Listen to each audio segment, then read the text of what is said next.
তো সম্রাট, আপনি আপনার কোন অনুজকে বাজি হিসেবে ধরবেন?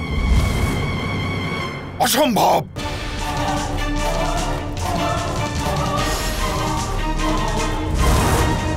যুবরাজ দুর্যোধন, দ্রুত ক্রীড়ায় কেবল সম্পত্তি বাজি রাখা যায়, মানুষকে বাজি রাখা যায় না।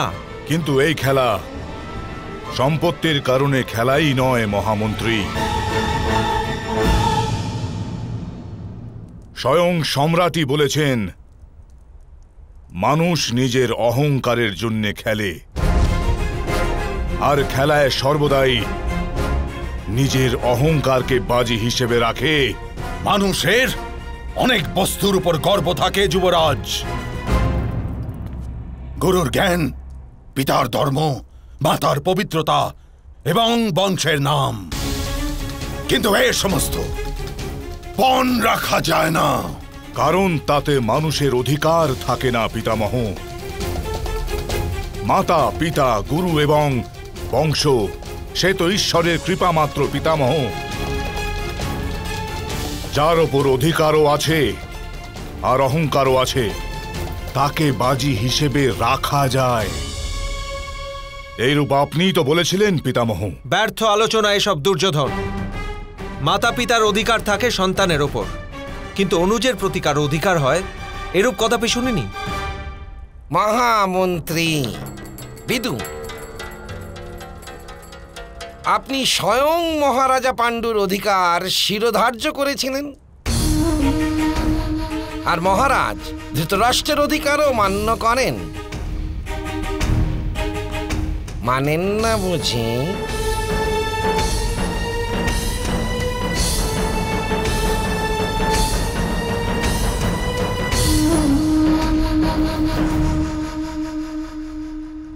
উত্তম, অতি উত্তম।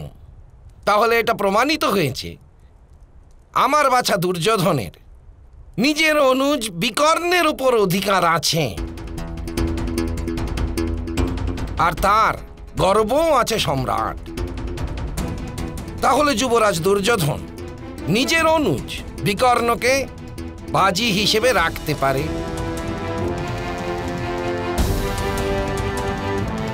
এখন যদি সম্রাট ইচ্ছা করেন তাহলে এই নিয়মের পালন করতে পারেন। তো বলুন সম্রাট, আপনি আপনার কোন অনুজকে বাজি হিসেবে রাখবেন?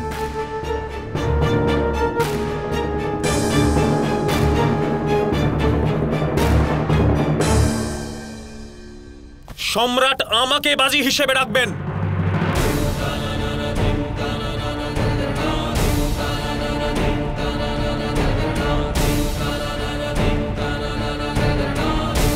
না নকুল, না নকুল, তুমি না, না নকুল।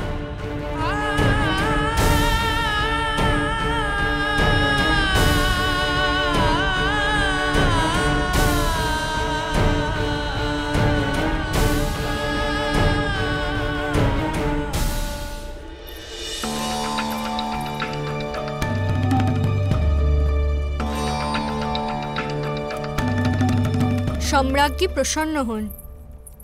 কি হয়েছে দাসী? হস্তিনাপুরের যুবরাজ নিজের অনুজ বিকর্ণকে বাজি হিসাবে রেখেছেন, আর রাজকুমার নকুল দাঁড়িয়েছেন সম্রাটের পক্ষ থেকে।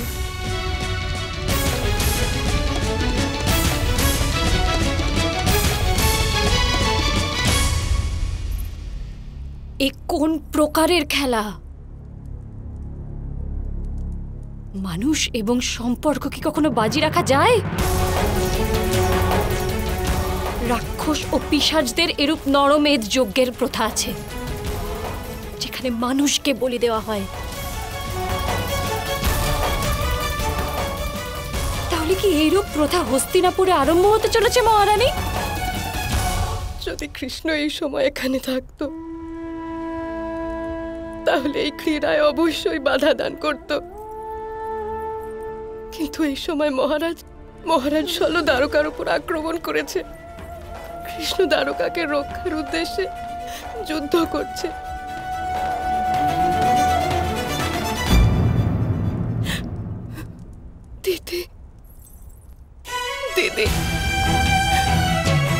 অতি শীঘ্র খেলায় বাধা দান প্রয়োজন।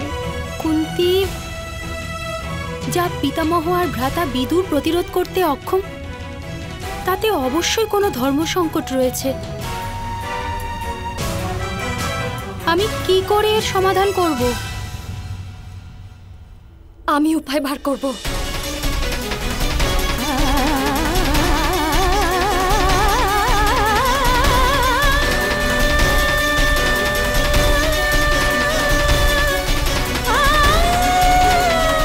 দাসী, সম্রাটকে গিয়ে বলো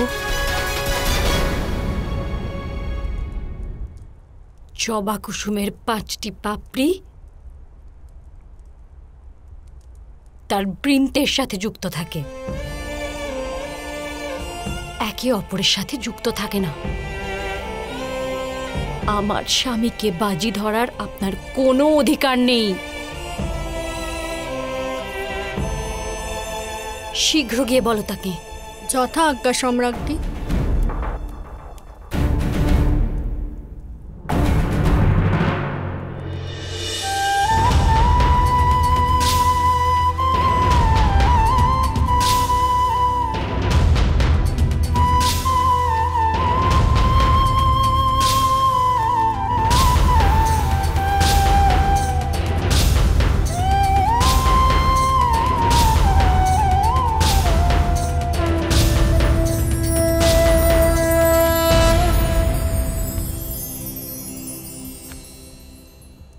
না নকুল, আমি তোমাকে বাজি হিসেবে রাখতে পারবো না।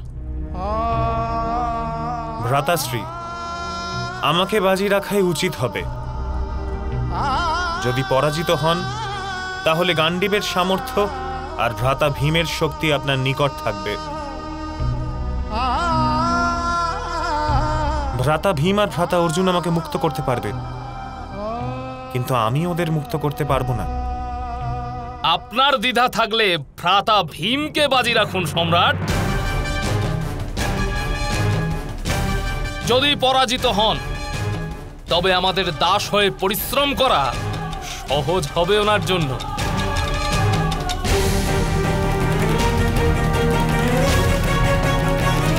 নকুল হয়তো পরিশ্রমে মারাই যাবে।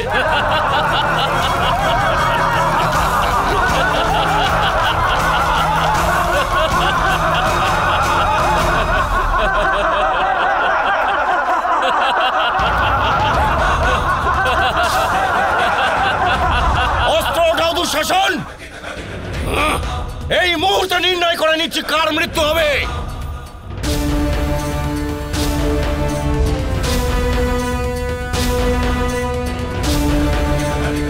পুত্র ভীম।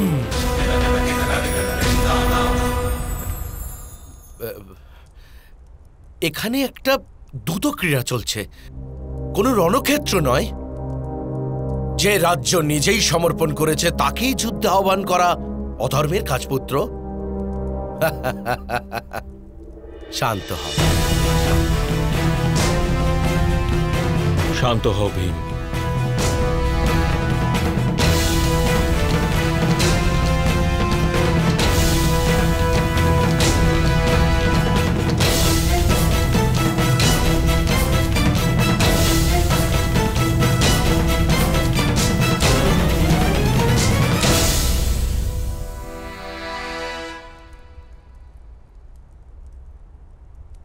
আমি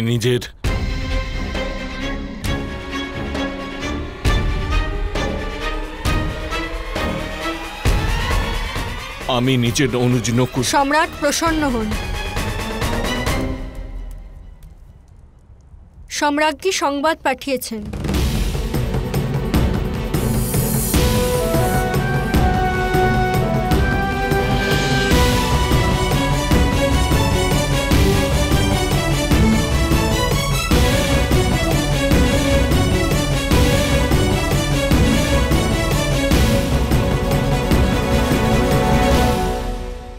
আমি নিজের অনুজ নকুলকে বাজি হিসেবে রাখতে পারবো না।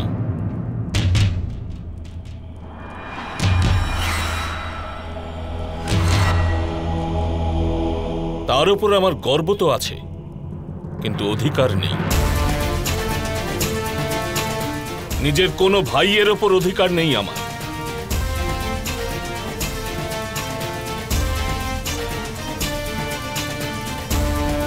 এই জবা কুসুমের ন্যায় প্রত্যেক ভ্রাতা একে অপরের সাথে মিলিত আছে,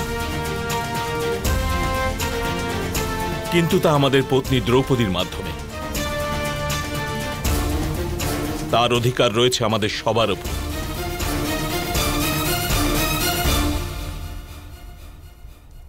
এই কারণে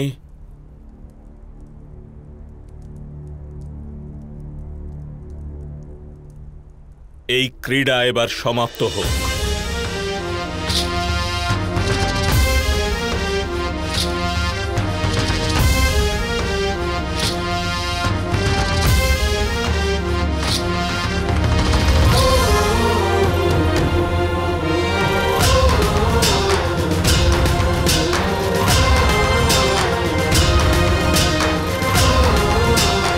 সম্রাট, মহাভারত।